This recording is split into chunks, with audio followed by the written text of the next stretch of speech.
ரஜினி நடிச்சிட்டு இருக்கிற கூலி ஃபிலிம்ல விஜய் கூட ஆக்ட் பண்ண ஆக்ட்ரஸ் ஒரு சாங்குக்கு வந்து டான்ஸ் ஆட போறாங்க அப்படின்னு ஒரு இன்ஃபர்மேஷன் வந்து லீக் ஆயிருக்கு. இந்த ஃபிலிம்ல நாகார்ஜுனா மெயின் கேரக்டர்ல வராரு. இவர் மட்டும் இல்ல, அமீர் கானும் இந்த ஃபிலிம்ல வந்து நடிக்கிறாரு. இந்த ஃபிலிமை பாத்தீங்கன்னா பேன் இந்தியா மூவியா வந்து கிரியேட் பண்றாரு டைரக்டர் லோகேஷ். கோல்ட ஃபோக்கஸ் பண்ணி தான் இந்த ஃபிலிமோட சீன்ஸ் எல்லாமே வந்து செட் பண்ணியிருக்காங்க. ரீசெண்டா இந்த ஃபிலிமோட டைட்டில் வந்து அனௌன்ஸ் பண்ணனப்போ செம்ம ரெஸ்பான்ஸ் வந்து கிடைச்சது. இந்த கூலி ஃபிலிம்ல பூஜா ஹெக்டே தான் வந்து டான்ஸ் ஆட போறாங்க அப்படின்றது சோஷியல் மீடியால ரொம்ப ஸ்ப்ரெட் ஆயிட்டு இருக்கு. ரஜினி நடிச்ச ஜெயிலர் ஃபிலிம்ல சிங்கிள் சாங்குக்கு தமன்னா வந்து டான்ஸ் ஆடிருப்பாங்க. அந்த சாங்னால ஹியூஜ் ரெஸ்பான்ஸ் கிடைச்ச மாதிரியே ஃபிலிம் ப்ரொமோஷனுக்கும் வந்து ரொம்ப யூஸ்ஃபுல்லாக இருந்துச்சு. அதே மாதிரி இந்த கூலி ஃபிலிம்லையும் சிமிலர் சாங் வரணும் அப்படின்னு வந்து பிளான் பண்ணியிருக்காங்க. ஸோ அந்த சாங்குக்கு வந்து பூஜா ஹெக்டே தான் வந்து டான்ஸ் ஆட போகிறாங்க.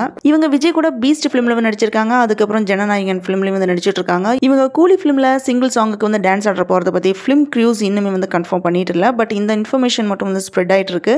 இவங்க உண்மையாலுமே இந்த ஃபிலிமில் வந்து டான்ஸ் ஆட போகிறாங்களா இல்லை என்ன சேஞ்சஸ் இருக்குமா அப்படின்றது இனி வர அப்டேட்டில் தான் நமக்கு தெரியும். இந்த வீடியோ பிடிச்சிருந்தனா லைக் பண்ணுங்க, ஷேர் பண்ணுங்க, சப்ஸ்கிரைப் பண்ணி சப்போர்ட் பண்ணுங்க.